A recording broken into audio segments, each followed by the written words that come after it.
Good morning and welcome to the Virginia Farmers Market Association's first ever Food Safety Summit. Special thanks to all of our partners, again, the Virginia Department of Health, Virginia Department of Agriculture and Consumer Services, Virginia Cooperative Extension, and the Virginia Family Nutrition Program, as well as the USDA, FMPP, Farm Credit, VSU College of Agriculture, Prince Charitable Trust, Virginia Fresh Match, and the Virginia's for Farmers Market Lovers Trail and Virginia's for Farmers Market Lovers. We thank you. I cannot say enough thanks to Pam Miles, who is the program manager for the Office of Dairy and Foods, for her continued partnership with VAFMA and willingness to answer all of our questions, no matter how crazy they are, about food safety, as well as all of her colleagues and coworkers. Today, we're going to hear from Pam, as well as we're going to hear from Jessica Swearingen, who is the food technical specialist out of the Office of Dairy and Foods.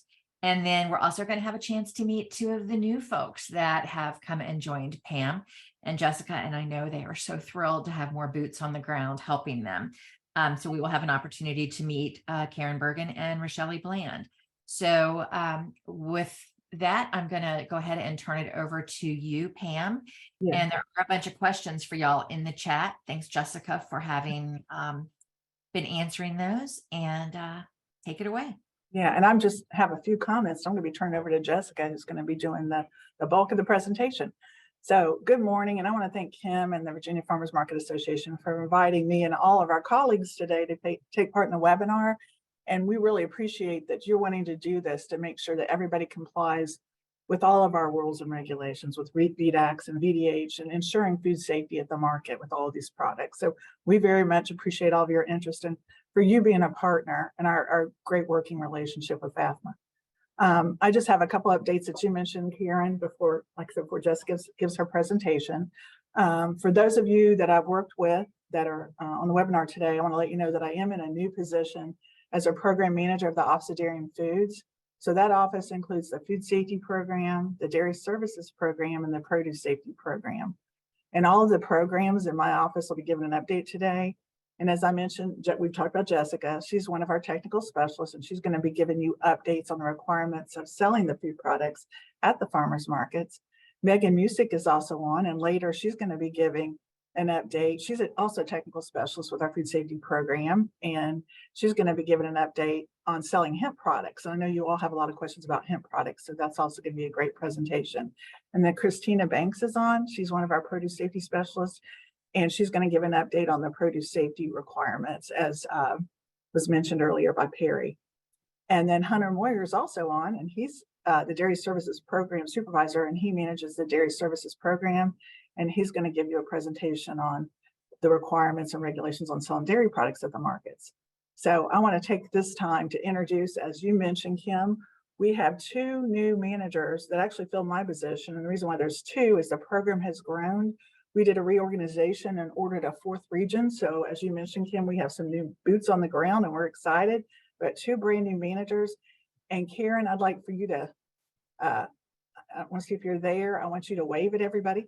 But Karen Bergen comes to us. She was an environmental health supervisor with Loudoun County Health Department, and she's bringing to VDACS a wealth of knowledge. We're so excited to have her.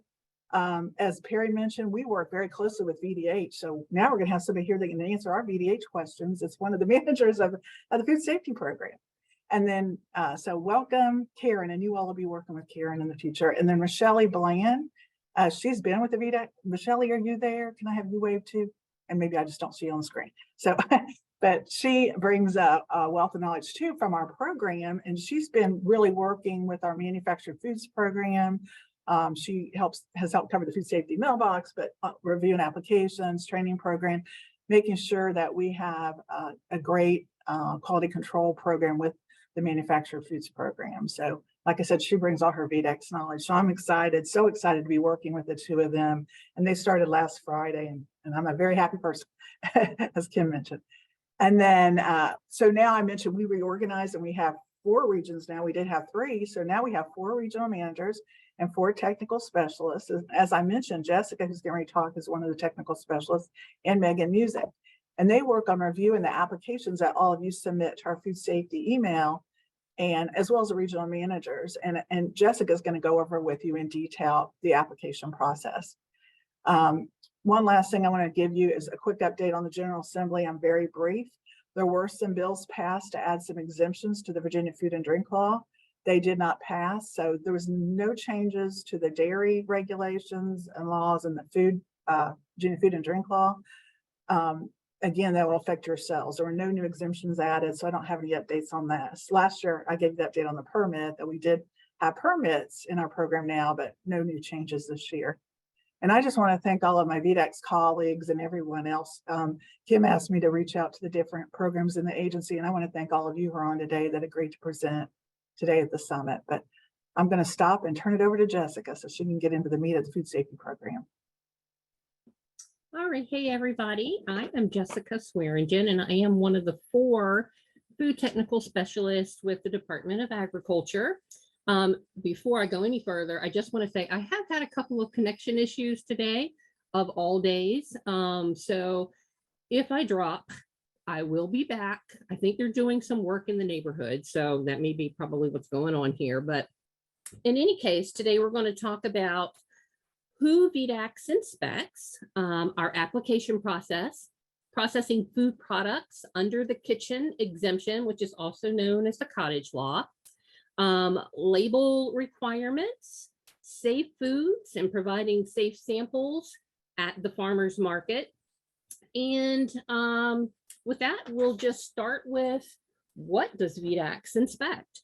So we go in and inspect our retail grocery stores and convenience stores, large and small manufacturers, home-based businesses that are considered manufacturers, businesses that operate out of community or commercial kitchens that are also considered manufacturers, and warehouses. And also, as a side note, as Perry had talked about, both VDACS and VDH work off of the same retail regulations. All right, next slide. So if you want to sell your food products at the farmer's market, they must be made in an inspected kitchen unless the home kitchen exemption or the cottage law is followed. And we're going to talk about that just a little bit later. So it is important to note, though, that if a business wants to make food products in a kitchen that is already under inspection by either VDACS or VDH, an application must still be filled out, reviewed, and a pre-opening inspection must take place prior to the business beginning food production. Each business must have their own inspection, even if they are planning to process in a kitchen that is already under inspection. Next slide. So if you want to start selling your products at the market and you want to be under inspection by VDACS, then you can go to our website where you'll find links for the particular application that you will need. You also have the option of calling our office and they will either mail the application to you, or they can email it to you as well. Or you can contact us at a really great email address. The foodsafety@vdacs.virginia.gov email is a really good email to use. You can ask questions through that about products that you want to make. So that food safety email is a great way to get in contact with us to find out lots of different information. So also on our website, there are links to applicable laws and regulations. So you can take a look at those when you find the application that you need and use those to help you along the way. All right, next slide. Okay, so once you've completed the application, you can submit it to our food safety email address, or you can mail it in to the address that is on the application. So make sure when you submit your application that it includes your business information and zoning approval, because you do have to contact your local city accounting zoning office to obtain permission to operate a home-based business in your area.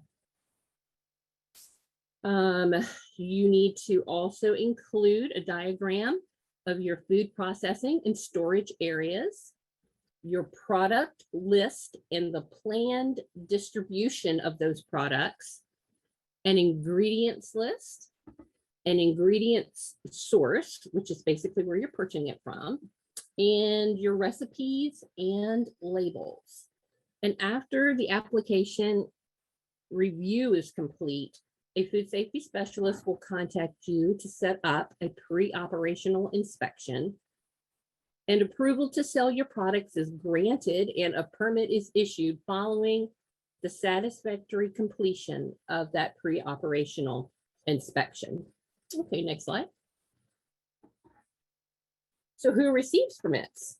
Again, it is our grocery and convenience stores, large and small manufacturers, home-based businesses that are under the inspection of VDACS. So if you're going to use this cottage law that we're talking about in just a few minutes, you will not receive a permit.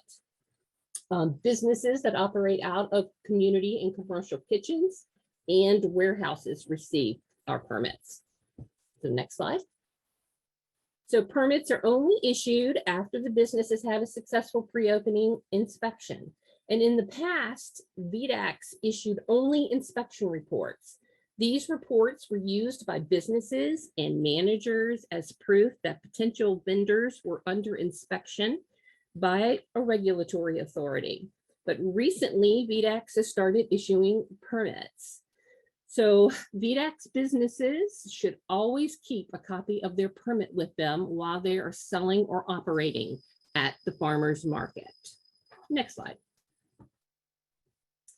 VDACS permits do not state what food products can and cannot be sold by the business. The permit does state whether the business is a manufacturer, warehouse, or a retail store. VDACS regulated businesses are given permission to process and offer for public sale the approved recipes that were submitted with their original application. These businesses are also aware that any new recipes must be submitted and approved prior to those new products being offered for public sale. Market managers can also contact VDACS to determine if the products that a vendor wishes to sell have been improved, because verifying that foods are coming from an approved source is extremely important. Again, that food safety email address is there. Use that to ask. So that means when a vendor applies to your market, they should probably give you a list that you then confirm with VDACS of approved recipes. And then anything else that you see at their tent or stand after that, that did not go on that list, needs to also come in with an approval before they should sell it. Yes. Right. Hey, So Jeff, back on? Yes, I'm back on. Okay. So, yeah, so Great. if you're Wonderful. under inspection by VDACS, you have a lot of places that you can actually sell your products. Where you become limited is if you choose to operate without inspection and under the kitchen exemption or the cottage law.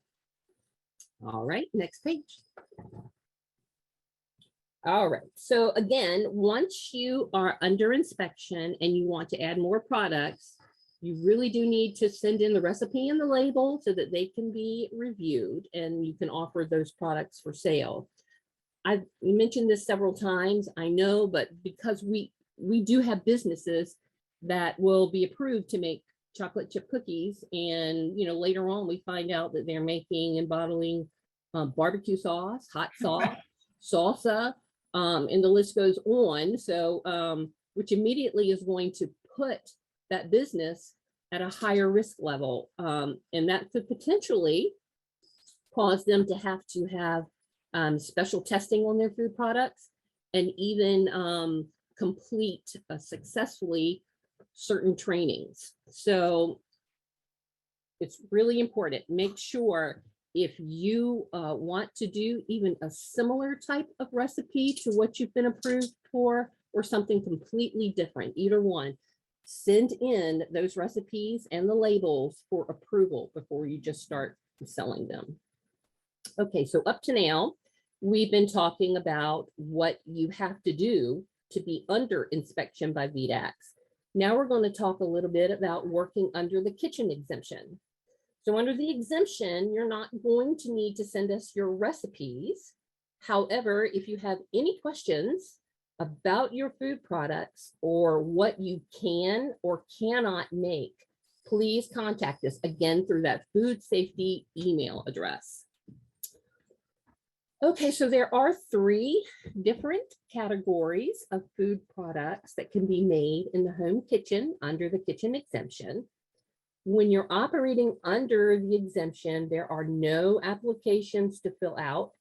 VDACS does not come in and do any sort of an inspection, and therefore no permits are issued.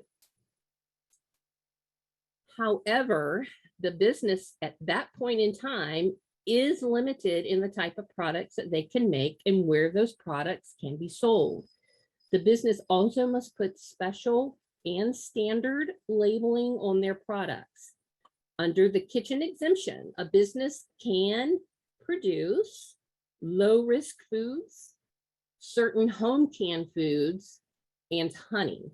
Again, you have a standard labeling that's going to apply to anything that's made under the kitchen exemption. And this is the same exact labeling that is also required by VDACS inspected businesses. And all this information that we're talking about here today, you can go to the website and find at that web address that's right there on that slide. So just, all right, next slide. So the first category of exempt foods is low risk foods. You can make these in your home kitchen and not need any inspection by VDACS. It's important to note here that these products are all considered non-TCS food, which means they do not need temperature control or refrigeration after they've been made. Food products such as cheesecake, cream cheese frosting, some cream pastries like puddings and cream custard pies, and some other pies can't be made under the kitchen exemption, as these products are considered TCS, which means they require refrigeration for safety. So the second category of food products that can be made in the home kitchen under the exemption are home canned foods. This allowance is only for acidified vegetables. These products must have a pH of 4.6 or lower, and pH is a measurement of how acidic or basic the product is. The pH must be monitored with an electronic pH meter.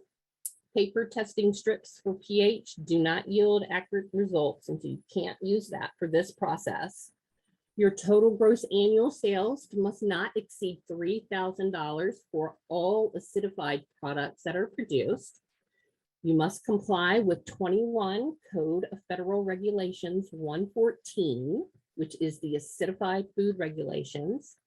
Standard food labeling requirements apply. And again, we'll talk about that in a few minutes. And this category does not include the following, which are canned fermented foods, canned foods that require refrigeration, canned acid foods, canned fruits, low acid canned foods, which have a pH greater than 4.6. Next slide. So the products we just discussed, the low risk foods and the canned vegetables that can be made in the home without VDACS inspection, also have a few other requirements, and these requirements restrict where the home business can sell their products. So products must be made in your home kitchen, and they must be sold directly to the end consumer, either from your home or at a farmer's market, and they cannot be sold to any other business for resale. They cannot be offered for sale over the internet or across state lines. And each product must be labeled with the following, which is your name, the physical address, the telephone number, the date of food production, and the required statement, not for resale, processed and prepared without state inspection. Again, standard food labeling information is still required. And just a note about selling food products or offering them for sale on the internet. If you're using the kitchen exemption, a business can advertise on the internet, but they cannot offer their products for sale over the internet, which makes it a little hard, but they can be advertised. Okay, next slide. Hey, Jessica. Yes. I just want to add one thing that Kim, and we've had the question from Kim and from a lot of folks, is that we get a lot of questions about online farmers markets. Mhm. And exempt products cannot be sold, as Jessica just said, they cannot be sold online. It's only at the, the farmers markets on site where they have the booth, but they cannot be sold online because there's some farmers markets that call themselves a farmers market and they advertise it, but they're online. So those exemptions do not apply there. Just wanted to add that. It's been a question. Okay, and our last category of foods that can be prepared in the home kitchen is honey. And this is only pure honey. You cannot add anything extra to the honey. Your sales are going to be limited to 250 gallons of honey per year.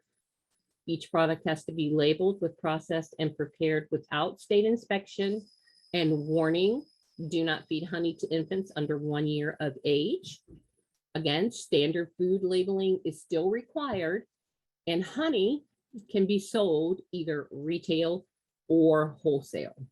That's the difference between that and the other two categories of food. It can be sold wholesale. All right, next slide. All right, to summarize, there are requirements that must be met, whether the business is under inspection by VDACS or making food product under the kitchen exemption. And these requirements include the Virginia food laws, 21 CFR 117, which is current good manufacturing practices, 21 CFR 101, which is Pam, right. while we're getting Okay. Jessica back, can Yeah. you address, there's a question about, and I know this came out of COVID, but for if an order is placed online and then picked up at a farmer's market, can it still fall under the kitchen exemption? Yeah, we weren't doing, that was just during COVID.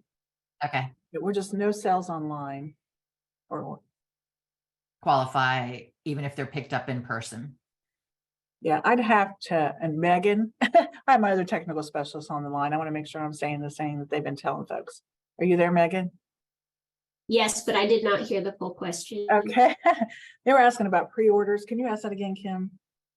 Right. Thank you, Megan and Pam. So if you are placing a pre-order online and then you pick it up at a farmer's market, during COVID, we had the exemption that we had an exemption because of COVID that products that fell under the cottage law would still apply. So they could be ordered online, picked up at the market, and they could fall under the cottage law exemption. But does that still exist, or was that just COVID? Can items that are ordered online and picked up in person at a farmer's market still be exempt under cottage law? We had already said just during COVID, but I didn't want to make sure Megan's not saying anything different. Sorry, Megan, go ahead. Yeah, so basically in regard to internet sales, when they're operating under the cottage law, we do allow posting of product pictures to advertise, but they're not allowed to post prices and they can't accept payment over the internet. So as long as they're kind of operating within that, and then just selling the product, actually handing it directly to the end consumer, either from their home or at a farmer's market, I do feel like they would still be operating under the cottage law exemption. But the producer has to be the one to hand it to the customer, not the market manager. Correct. Okay. I'm back. You're back, Jessica? Yes, I am. So that is our good manufacturing practices. 21 CFR 101 is about food labeling. And any other regulations, depending on the type of food that you're making, you could come under those regulations as well, such as seafood, acidified foods, juice, and dietary supplements. The next slide. So Our mandatory standard labeling requirements apply to both inspected businesses and those working under the kitchen exemption. There must be a statement of identity on the label, which is basically your common name of the product. There has to be an ingredient statement, which includes the sub-ingredients and the allergens, a net quantity statement, weight that is in both standard and metric units, and the name of the address of a manufacturer, packer, or distributor. So on the label that's up here for an example, you'll see chocolate chip cookies, which meets the standard of the statement of identity. The ingredients are listed there, so that's our ingredient statement. The net quantity of statement is at the bottom. The net weight, 10 ounces, 283 grams. It's both standard and metric units there. And then Granny's Cookies at 111 Happy Town Lane is the name and address of the manufacturer. All right, next slide. The name and address of a business must be on the product label and placed together with the ingredient statement and the nutrition facts panel. Now, we're going to talk about exemptions for the nutrition facts panel in just a minute, but you also need to have your full street address, and really there is no substitute for that unless the firm is listed by their business name in the public directory. If that is the case, you can use a PO box or use just the city, state, and zip. But if you are not in a directory by your business name, you cannot use a PO box.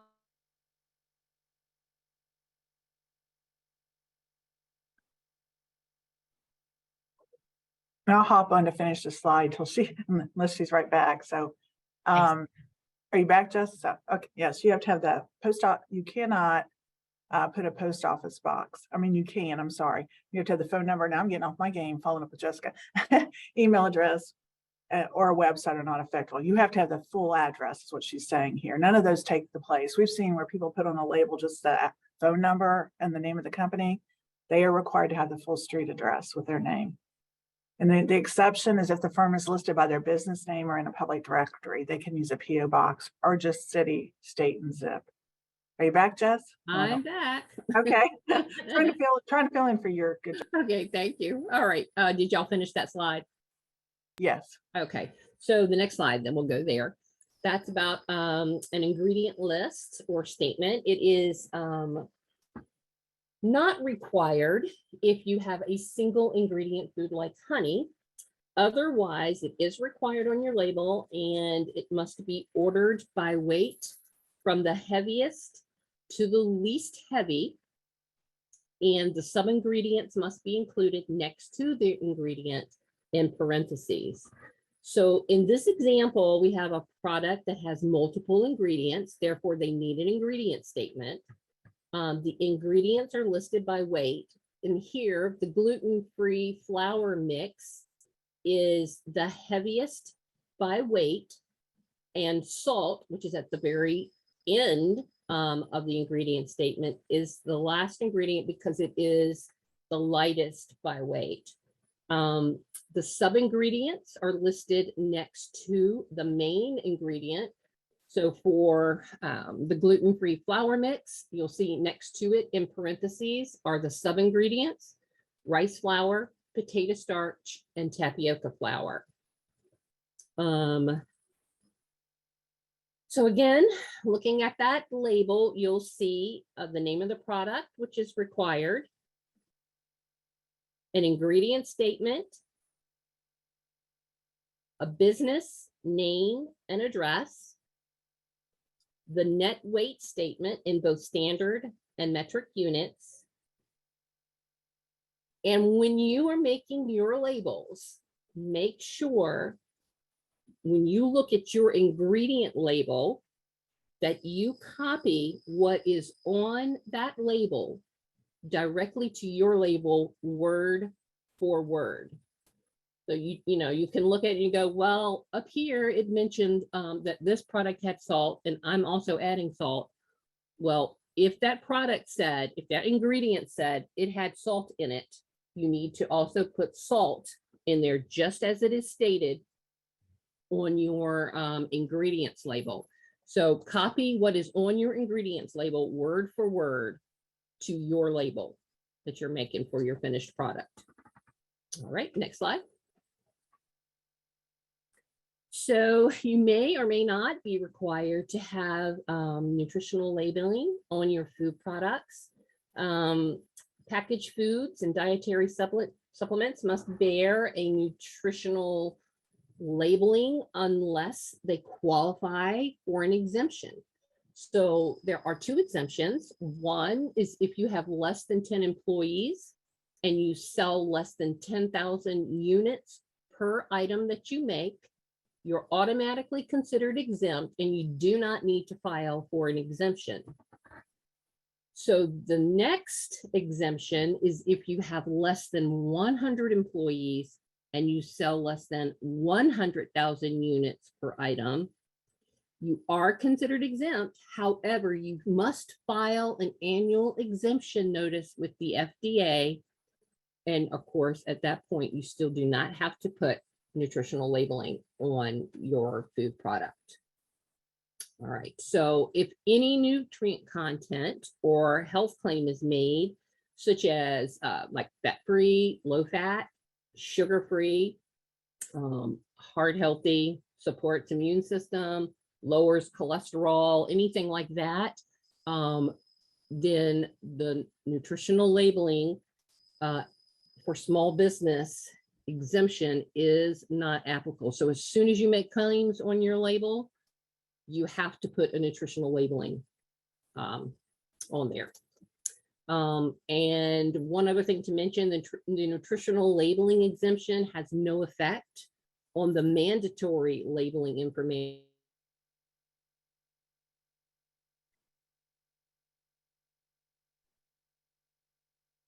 So Pam, while we've lost Jessica, if you're an out-of-state, that's right. If you're an out-of-state producer selling at a Virginia farmers market, you still have to follow Virginia farmers. You still have to follow Virginia labeling laws. Is that correct? Yes, absolutely. Yes. Yeah, if that's on, you know, those products are packaged and sold at the farmer's market, they've got to be properly labeled. Okay. Yeah, and I'm sorry, I actually got interrupted, so I don't know where Jess left off. Jess, are you there? And I can start. Where did she leave off? And I'll go through it. Sorry, Meredith. She's under the one of two exemptions may apply to your Yeah, business. she was on the if a nutrient content or health claims are made, and then Yeah. But she was on the very last bullet, actually. Okay. All right, I'm back. Oh, hey, Jess. Sorry. Okay. Go ahead.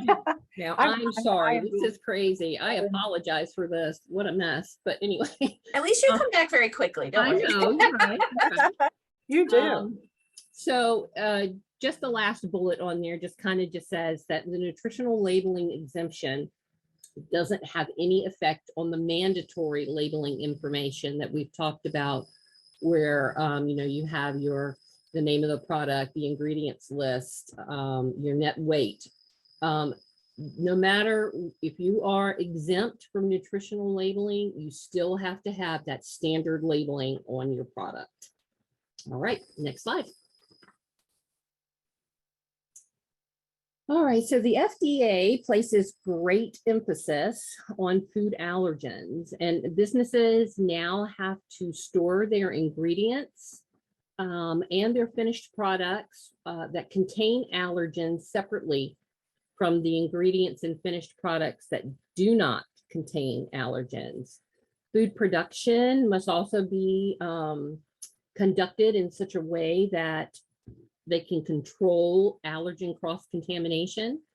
A good practice is to process foods without allergens first on any given production day as a way to help control allergen cross-contamination. Our 8 major allergens are milk, eggs, fish, crustacean shellfish, tree nuts, peanuts, wheat, and soybean. And the FDA has now named sesame as the 9th major food allergen effective January 1st of this year. And we'll be giving more guidance on this in the coming months. All right, next slide. So once you've made your label and you want to make sure it's correct, send that label and recipe to VDACS using that food safety email address. We'll take a look at it, let you know whether you're on the right track or if you need to make some adjustments to that. All right, next slide. So some other types of food products to mention are eggs. The Virginia egg law provides for you to sell up to 150 dozen of eggs per week of your own eggs and up to 60 dozen eggs of another producer's eggs without inspection. Eggs must be clean, unbroken, and free of any dirt or manure, properly refrigerated at 41 or below at all times. They need to be labeled with the name and address of the producer and packer, and the word eggs, safe handling instructions, and the term ungraded or the appropriate grade. The term fresh eggs can be used if the eggs are graded, and eggs can be eggs can be graded by the producer. And the link below is from the USDA website, and it's an egg grading manual. And your safe handling instructions are, or you can put on your actual package or your container of eggs. And it says to prevent illness from bacteria, keep eggs refrigerated, cook eggs until yolks are firm, and cook foods containing eggs thoroughly. And next slide. So other types of food products. We have real popularity now in food products that contain hemp. There are regulations that must be followed with making food products that contain hemp, and there are no inspection exemptions in place for food products containing. And I'll come in that contain hemp extract. So there are no exemptions if you're making food products. And as I mentioned, Megan's going to be covering this topic thoroughly a little bit later on in a separate presentation. Jess, are you back? Yes, can you hear me? Yeah, we'll go to the next slide. Yep. All right, so a quick mention on a topic that Perry also spoke about, and that is our foodborne illness risk factors. Food products that come from unapproved food sources are most commonly associated with foodborne illnesses. Just saying that it is really important to know where your ingredients and food products are coming from. The 5 foodborne risk factors for foodborne illness are food from an unapproved source, improper cooking temperatures and inadequate hot and cold holding temperatures. Bacteria are all different, and some require higher cooking temperatures than others. And bacteria start to grow very quickly after a certain amount of time in foods that are held at improper temperatures. Poor personal hygiene can result in the contamination of food products, and contaminated equipment and utensils can become harborages for bacteria, which is then passed on to your food products. All right, next slide. So some guidelines for providing safe food samples. Make sure you have a barrier between the hand and the food, such as tongs, spoons, forks, gloves, deli paper, and napkins. You must also protect samples from the environment and, dirty fingers from your customers. Display samples under coverings like a dome or plastic wrap, and prevent your customers from touching samples other than their own. You could also place these samples in individual containers or provide toothpicks, and try and make all samples in your inspected kitchen prior to attending and arriving at the market. All right, next slide. Also, limit the exposure time of foods that require refrigeration to high outdoor temperatures to 4 hours or less. And protect your allergic customers. Have signs or other materials that alert customers to the 8 major food allergens that we talked about just a little while ago. All right, next slide. So I put in a couple of slides here about frequently asked questions, questions that we tend to get a lot. Can all bread products be made under the exemption of the cottage law? And no, they can't. For example, some bread products with added meats or cheese could actually be TCS, which means they need refrigeration. Acacia bread is an example of that. If there is a product that you want to make that may fall under this type of bread where you're just not sure if it's going to need refrigeration, you can have it an assessment done on it through a process authority. And many universities have process authorities that can look at your recipe and even test your bread to determine if it is shelf stable or if it needs refrigeration for safety. Remember, if your bread requires refrigeration, it cannot be made under the home kitchen exemption or the cottage law. Next slide. So does fresh pasta need to be held under refrigeration? Well, maybe, but until a validation study is conducted by a process authority, the pasta must be treated as a TCS food, which requires refrigeration. Can dry pasta be sold? Yes. It must also be packaged, sealed, and labeled in your home kitchen or inspected facility prior to bringing it to the market. Does baked bread need to be bagged? Yes, bread must need to be packaged or otherwise protected from contamination at the market. Packaging is best done in the inspected facility. Next slide. Can I make elderberry syrup? Yes, but this product cannot be made under the exemption as it is not one of the low-risk food products that the cottage law allows to be made in the home kitchen. Can I have pets and still have a home-based business?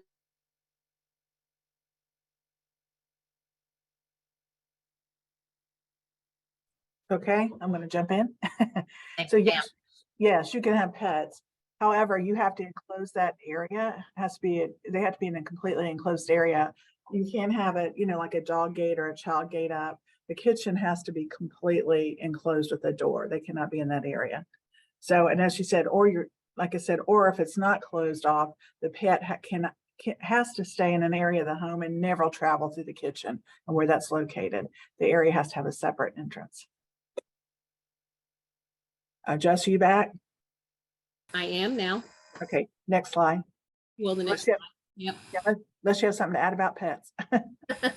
So yeah, really, that's it. And I know that we are going to have a time of question and answer.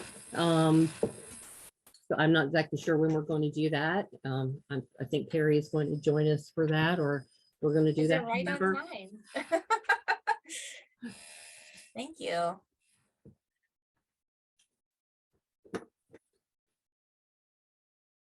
right. So we are rolling into the Q&A with VDACS and VDH. And Perry, we still have you also, right? Yes, I am here. Yay, we're so glad. I'm Thank you all. scrolling through the Q&A and I see, I think I've got everything, but certainly bring it forward if I missed something. Okay. We have lots of questions about the packaging of the baked goods and then the handling of the baked goods at the market, whether you can take the unpackaged cookie and handle it to the customer with tongs. Does it need to be packaged and labeled? So can you go over and talk to us about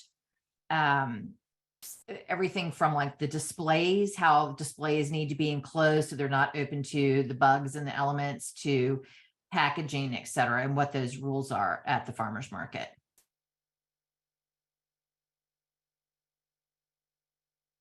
Jessica, are you there? Jess? Or Pam or Yeah, I Megan? can. Yeah. Thanks, Pam. Yeah, and I can hop in. Yes, all the products need to be packaged when they come. However, as Jessica mentioned, if they aren't packaged, I have seen at some of the markets where if somebody wants to get one cookie or two, they can do that, but it has to be completely enclosed. You can't just have them sitting out, as you mentioned, to the bugs and the flies or people walking around. They have to be in a completely enclosed, some kind of a container.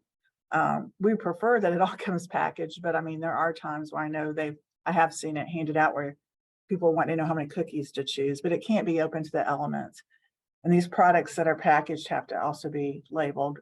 And where they have the bread sticking out at the end, they're supposed to be completely packaged and not open to the elements. So there Just you- can't be the pretty basket with the bread sitting in it out in the open and you pick your bread. It's It got to be, cannot. each one has to be individually packaged. Right, Jess, and I'll let you add to that. Yeah, no, that sounds exactly right. As an inspector, I've gone in and many times told the operator that you need to do everything that you can to make sure that you make everything in your inspected kitchen space, because if you go out to the market or any other special event and you want to cut something, try to make something, prepare samples and such while you're there, you're going to need a portable hand wash sink and a 3-compartment sink to do those things. So do everything that you can in your inspected kitchen, from cutting, preparing, whatever it may be, to packaging. It's the best option. All right. And I think you just answered, because somebody asked, so you have to have a hand washing sink for doing samples, for cutting up samples at the market? Yes. Okay. Can you guys talk about tinctures? I know we've been having a lot of email conversations about tinctures. And at what point do we need to get ABC involved, because they're an alcohol product, about the inspection of tinctures, et cetera? And then can you specifically also talk about mushroom tinctures and if there's anything additional that needs to be done with that? Hey, Jessica, we want to turn that over to Megan, or Jessica, you can too, whichever. Yeah, Okay. I know Megan's dealing a lot with tinctures, especially Yeah. with hemp products, Yeah. and such that are involved. Yeah, so Megan, can you jump in? Sure, I can chime in. So basically, in general, tincture products are going to need to be under inspection to be offered for sale. Some type of tincture products are going to be regulated as a conventional food item, and others are actually going to fall under a specific regulation that covers dietary supplements. And that determination is really based on the types of ingredients that you're using in your tincture product, as well as how the product is labeled. So that we kind of have to work with you on a case-by-case basis based on your recipe and how your product is labeled. Typically, during the application process with VDACS as a tincture manufacturer, we do advise everybody to reach out to Virginia ABC as well.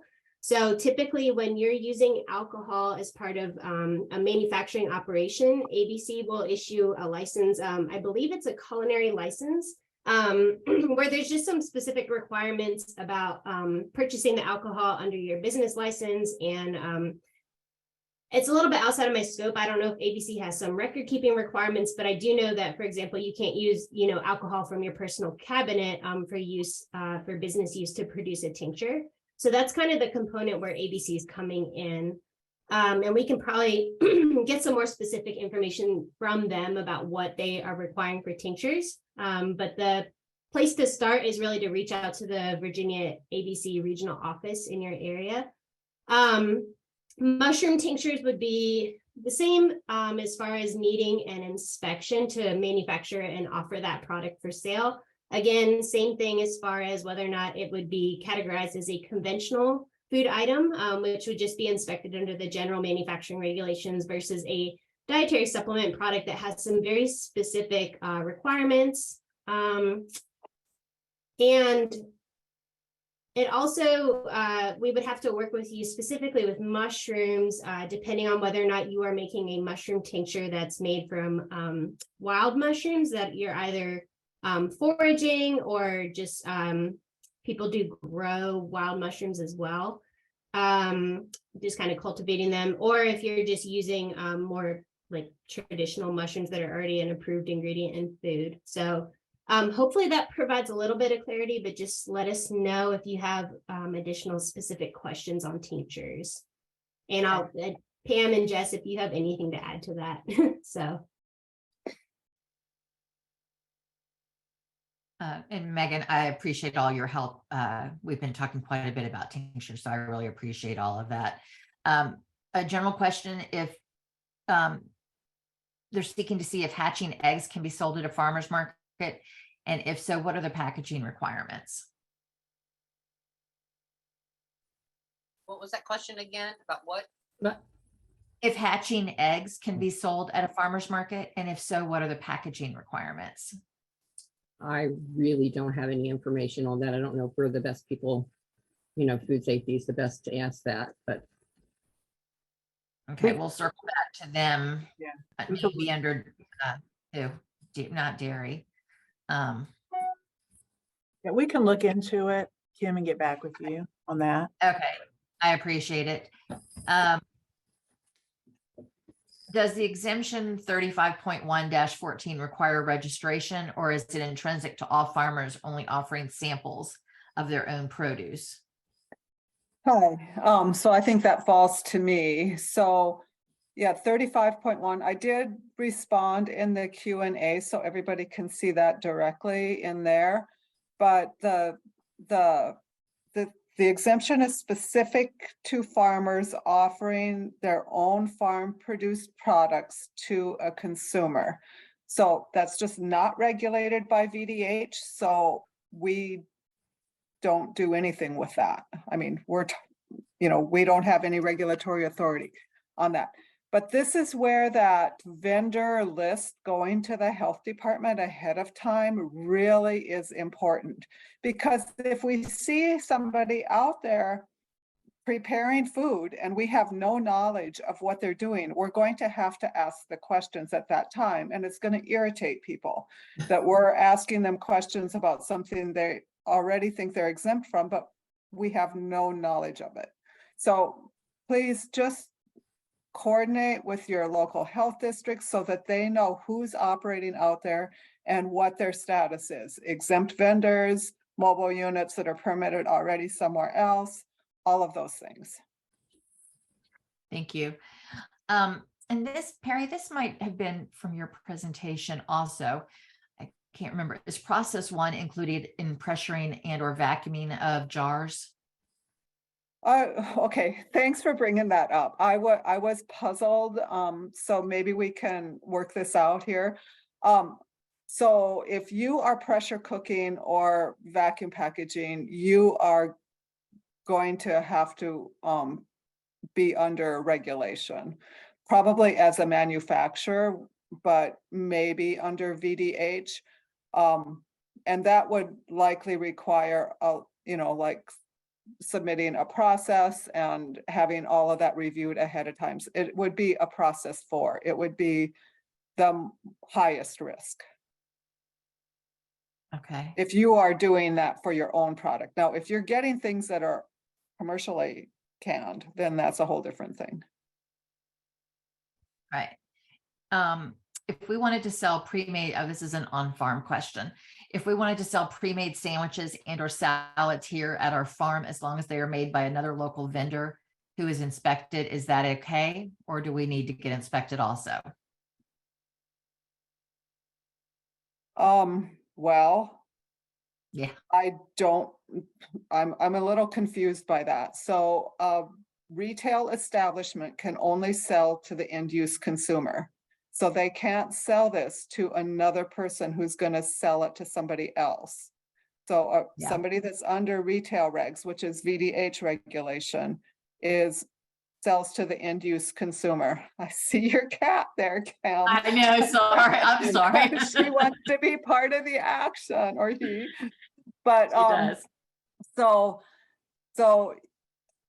this doesn't, I mean, this would be somebody that would be under manufacturing if they're going to sell wholesale.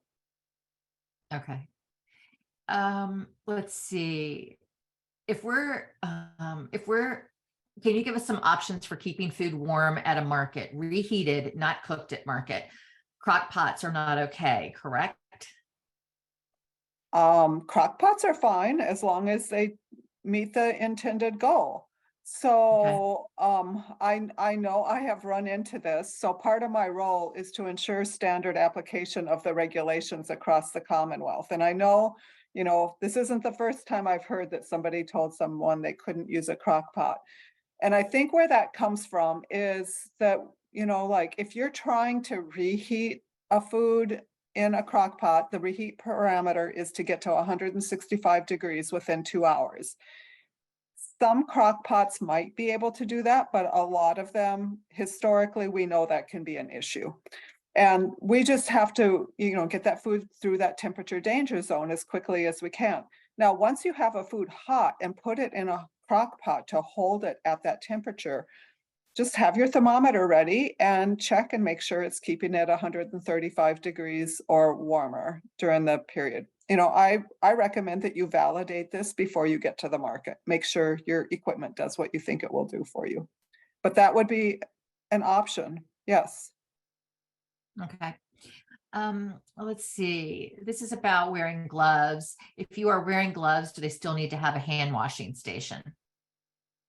You have to wash your hands before you put on the gloves. So yes, you have to have a hand washing station. Yes. And how often should you be changing your gloves over the course of a market? According to VDH, we would say that you change your gloves when you change a task. So if you're continuing to make ready-to-eat sandwiches and you just get tired of having that same glove on and want to replace it, you can replace it. You don't have to wash your hands at that point.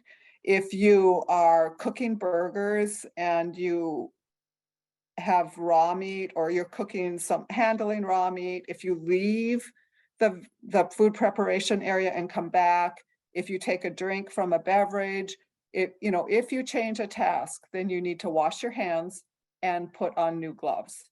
So when you leave the task that you're doing, you should take off your gloves. And then when you return, you wash your hands and put on new gloves. Okay. Thank you. And I'll also say that VDACS carries that same Okay. standard, so.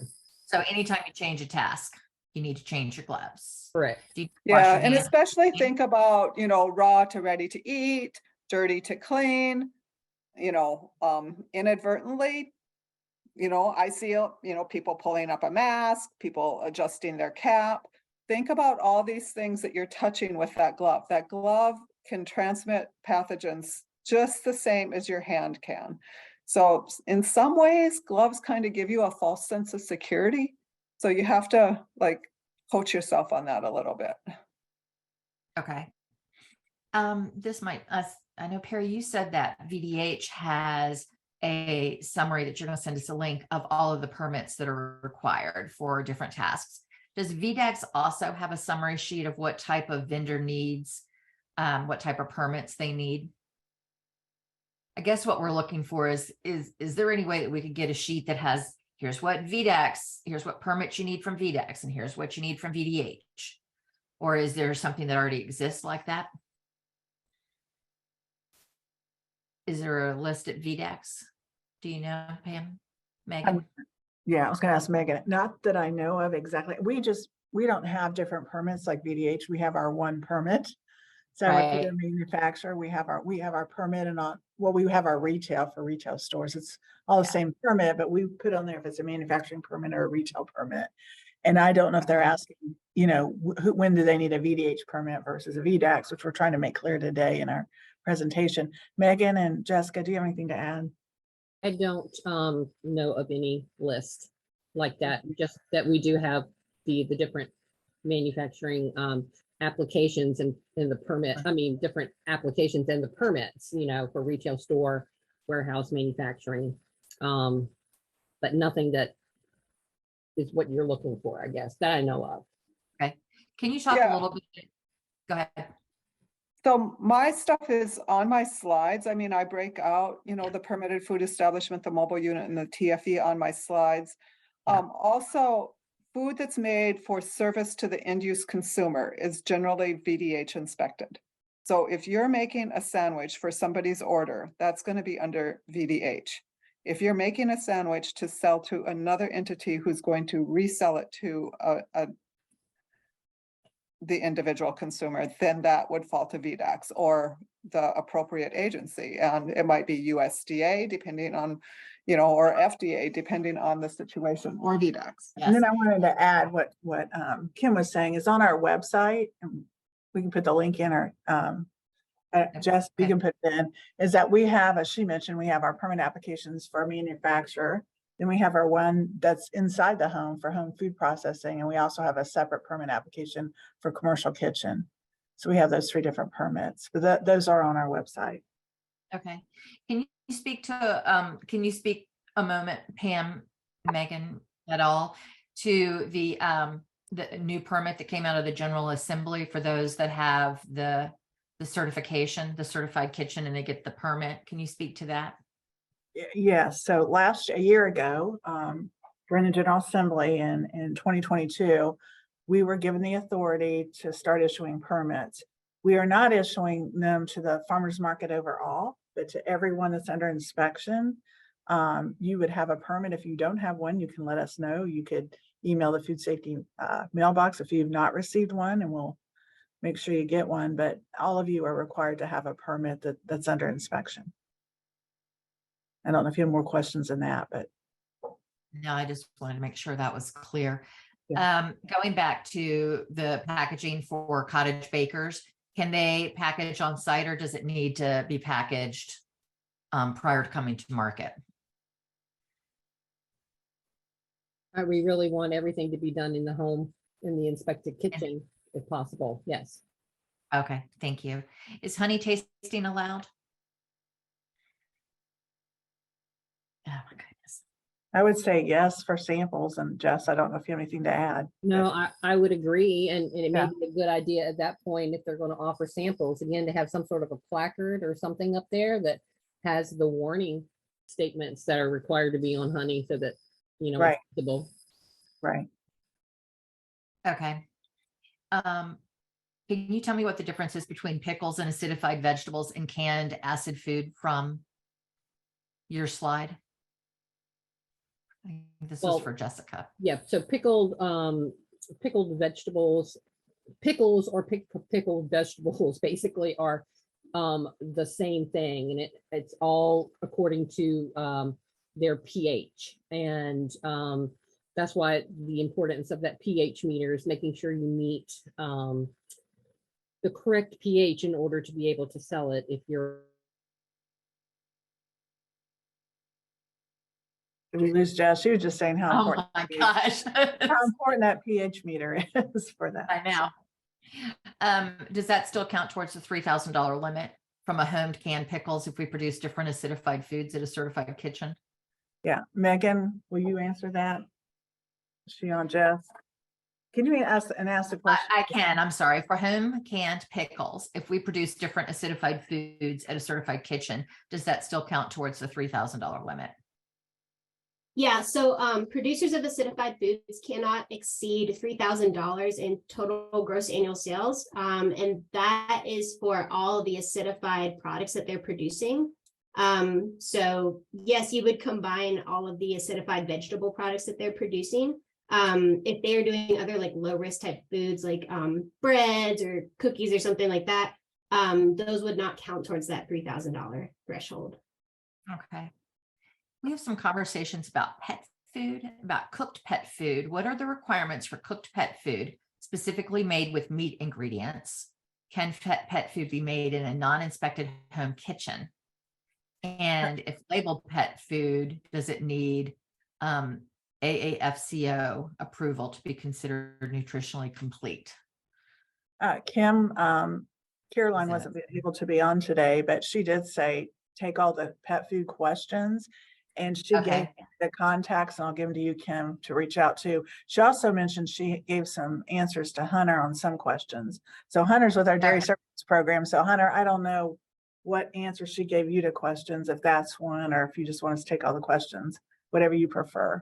But she said she had also spoken to Hunter about a couple things, if he's there. Yeah. And I want to touch on one thing real fast, Kim, because this is two questions. Yes. I'll just get it in. You had asked a couple questions. I wanted to find out answers for you. You asked about petting zoos and selling live chicks Right. and animals at the market. So I spoke to Dr. Bissett, one of our veterinarians, and then our state veterinarian today, Dr. Broadus. And there is no prohibition to have a petting zoo at the market. However, we caution you, and I know Perry and Megan and Jess would say, you want to make sure you have hand washing stations around. There have been outbreaks where there's children, petting the animals, and then they're going and getting cookies and they're eating. You just want to make sure that if you're doing that, that you are promoting hand washing with signs and hand wash stations, because there have been outbreaks due to petting zoos and children, and maybe school trips where they go on a field trip and they're seeing all the animals and they're eating, and there's been problems with E. coli. The same with the live chicks. There's no requirements with our agency or no prohibitions of selling the live chicks or live animals. Again, with the live chicks, you want to make sure that if the children are handling those live chicks, and that's at any time when you're buying them, that they're washing their hands and just using good hygiene. That's very important. So that's really, and I can have Perry add in. And we also have some brochures that I need to send you from our rapid response team that addresses this, but Perry's worked with this quite a bit. So Perry. Yeah, we deal with this. I mean, we regulated we did the inspections at the state fair for years, and also, a lot of different scenarios. Right now, everybody wants to know about having baby chicks and stuff around food. And I just would say, as a vendor and a market operator, put up signage, put out public hand washing stations that are easily accessible for everybody to access, but remind people to wash their hands after they handle those little animals. Yeah, it's a great opportunity for people to see and experience things, but we don't want them to get sick as a result of it. And especially, like the attraction is for the little kids, and they always are putting their hands in their mouths, right? So put up signs, put out easily accessible hand washing stations, not hand sanitizer. Hand washing stations are the best. So we always get a lot of questions. It's kind of gotten to be the little joke between us around this time of year. Can I sell live chicks at the farmer's market? And so we know we can sell live chicks, and that they need to be away from the food booths, and you have to have a dedicated person in that booth working and things of that sort.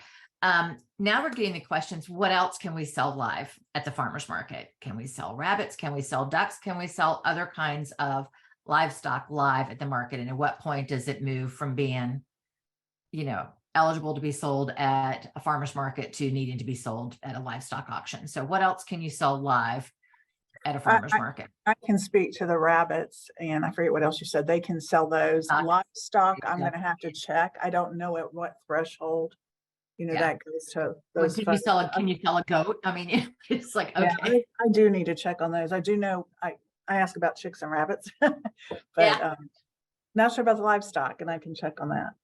Okay. And then we have several questions about what is an unapproved food source? Can you explain that? Y'all were talking about food from an approved food source. What is that versus an unapproved food source? Go ahead, Perry. Well, from a VDH perspective, an unapproved food source would be buying something from your neighbor that they prepared in their home and serving it in your VDH inspected facility. So it has to come, things have to come from sources that are regulated when a regulation is required. And, I guess the only reason that it gets a little bit sticky, especially in this context, is that there are some, like produce is typically not regulated, except for the fact you can't sell adulterated produce under any circumstance. So things that may have been treated with pesticides or herbicides or other chemicals, things that you don't have control over, you shouldn't accept those and sell those. But there are now produce rules that are going to be addressed later on today that are way outside of my list. But for the most part, other foods would come from a regulated entity. And Pam, you might have some examples of things that I'm not thinking of. No, I think you covered it, unless Jess has anything, or Megan. But I think you covered it. No, I So think we have a ton of questions in the Q&A and we aren't going to have time to get to them. We're going to, what we're going to do is I'm going to thank Pam and Perry and Megan and Jessica for putting up with me and all of my crazy questions. I guess I should ask about the rabbit poo at some point, since we got that question, if we could sell that at market. But we're going to get all of the questions answered for you that are in the chat, and we will send those resources out. I will provide all of these questions to the presenters and we will get them all answered. Do not fear. We will send those out to all of you as after the meeting. So I would like to say a special thanks to all of our partners. Again, the Virginia Department of Health, Virginia Department of Agriculture and Consumer Services, Virginia Cooperative Extension, and the Virginia Family Nutrition Program, as well as the USDA, FMPP, Farm Credit, VSU College of Agriculture, Prince Charitable Trust, Virginia Fresh Match, and the Virginia's for Farmers Market Lovers Trail and Virginia's for Farmers Market Lovers. We thank you.